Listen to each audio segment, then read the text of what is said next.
Well, in the corner of Phillips Arena, the National Championship Trophy. We're not allowed to touch it, and neither are the players, at least until after the game Monday night. I'm just a few blocks north of the stadium. Check out all of the big rigs. We've got Harry's Doghouse, and we also have a lot of Bulldog fans out here. It's only a few degrees above freezing. The story has been the wind, just like last year. And for those of us who live in the area, we know that this is very atypical for Augusta. Now, on the adjacent field, I would say about 50 or so yards away, we've got North Augusta softball. They're playing Wren in the Upper State semifinals. Big doubleheader between USC-Aiken and Augusta University basketball tonight. Also a whiteout. So let's take a moment to appreciate this. Augusta University coach Dip Mitras bringing the full white suit. Ticket prices are pretty high. $2,300 is the average on StubHub. The cheapest ticket right now, I just looked a little bit ago, $1,600. There's a little more excitement than usual. It's a sellout tonight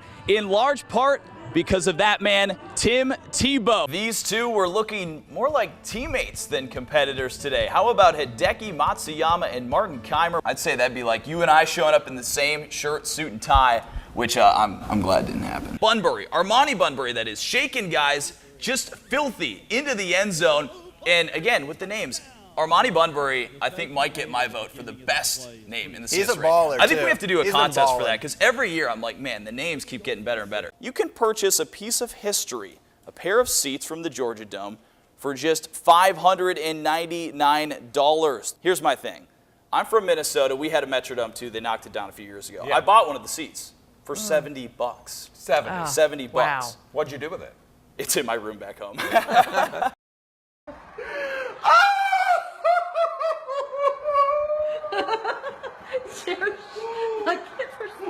can't help it. I'm sorry.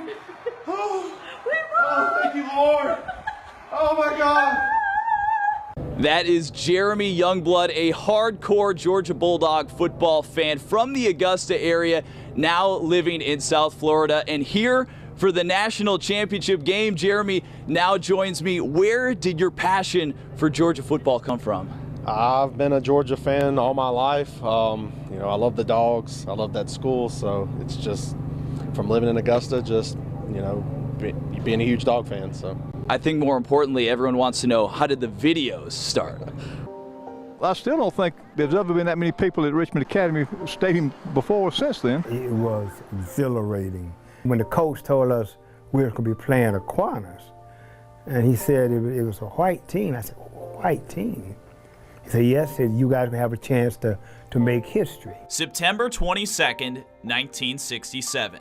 Lucy C. Laney High School and Aquinas High School played at Richmond Academy in the first integrated football game ever in the state of Georgia. There was a lot of racial tension. Segregation was hot and heavy during 1967. Coach Dupree and my father were good friends before we had integration, and they planned the game 2 or 3 years in advance. It was a pretty big deal. We had police escorts down to Richmond Academy Stadium, and it was just a hard-fought game. The only problem, they were bigger, faster, and they were better football players than us. The previous year, Laney had led the nation in high schools in total offense, and they had a lot of their players back. They were just a tremendous team that given the time and the situation, didn't get the credit that they truly deserved for such an outstanding football team. And on that historical night, Laney would get the best of Aquinas, winning 30-0. When that clock got to that last second, man, we were relieved. We've made history in Augusta, Georgia. You know, given it was the first all-black, all-white game, that there was a concern that there might be issues, and there absolutely were none. Even though there were racial tensions going on, when you got out there on that football field, you really didn't see white or black. All you saw was the color of that uniform. That's it. This is what I'm going to do for the rest of my life, and I want to be great at it. Greatness knows no age. It was the second shot on the par 4 at Torrey Pines. I had to hit it under a tree and cut it through a bunker. Very narrow. It's like threading a needle. 9-year-old Luke Parsons executed that shot to win his second Junior World Championship. I love hitting hard shots under pressure. His memory and attention to detail are simply remarkable. The year he won at Pinehurst, how many times did you play that course? 40 times? Yeah, 40. Yeah. Like we play it like 40 times to the point where we remember every single yard.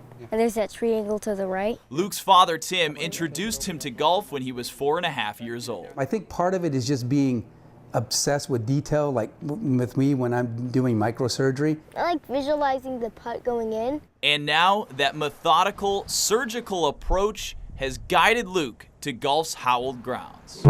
I've never been to the Masters. But that changes on April 1st. Many pros play there and many people go there, but I'm actually going there to compete and win. That's right, Luke is one of 80 finalists who will compete in the 5th annual drive, chip, and putt competition at Augusta National, and the first from the CSRA. It means a lot to me. I mean, this is like a small golf course, and it feels great to represent it. We're 45 minutes from Augusta, and it's just phenomenal that we have a kid that plays and practices here that will compete to drive, chip, and putt. Luke practices at Sweetwater Country Club in Barnwell, but his family moved from the Bay Area of California to Sally, South Carolina 5 years ago. The staff at Pebble Beach said, really, the golf is southeast. The Medical College of Georgia and USC, they wanted me to come here as a consultant, and we looked right between those two spots, and it was Sally. Luke has certainly made his community proud, but it's a full-time gig playing over 80 tournaments a year as just a 9-year-old. Yeah, I think I took a day off on last year. It was Christmas. We played on my birthday, right? Play? Yeah. He has fun with his remote control cars and airplanes, and we balance things out. Check the wind. It's in my back and blowing glass. But when it's time to practice, it's time to practice. He is very serious about what he does. I mean, a lot of kids come out, want to drive the carts, have fun. He's focused about what he does. And it shows, especially in competition. Oh, too hard. Looks pretty good. That looks pretty good. Yes! Close it right there. This kid's on. Goodness. But it's only the beginning for young Luke, who expects to return to Augusta National down the road. I'm going there to compete and win. I think when I turn pro and I'm right there, I'm going to remember that moment. Now, sports coverage you can count on. Justin Deloach continues to climb the ranks of the boxing world as just a 23-year-old. In his 4 years of professional boxing, the Augusta native owns a 16-1 record with 8 knockouts. But his next challenge will be his most important yet. Deloach faces 14-1 Christopher Pearson for the U.S. Boxing Association Super Welterweight title belt. He'll fight in Southern California next Friday for the crown as Deloach tries to take the next step in his boxing career. This is my first professional fight for a title. You know, when people say, oh, you fighting for a title, you know, they end up, their energy level up through the roof. But, you know, this is what I do, man. I'm excited about it, of course. But, you know, the fun ain't till I'm fighting. That's when I get to have fun, you know, get in there and do what I do best, man. So I'm excited, man. It is a big deal for the city. It's a big deal for me. So Augusta, I will be bringing that gold back. I love the confidence of Deloach. Always fun to catch up with him. He's got a lot of energy. The fight is set for Friday, February 24th. At 10 p.m. Eastern and will air on Showtime. We'll have a more in-depth preview of Deloach's upcoming fight next week.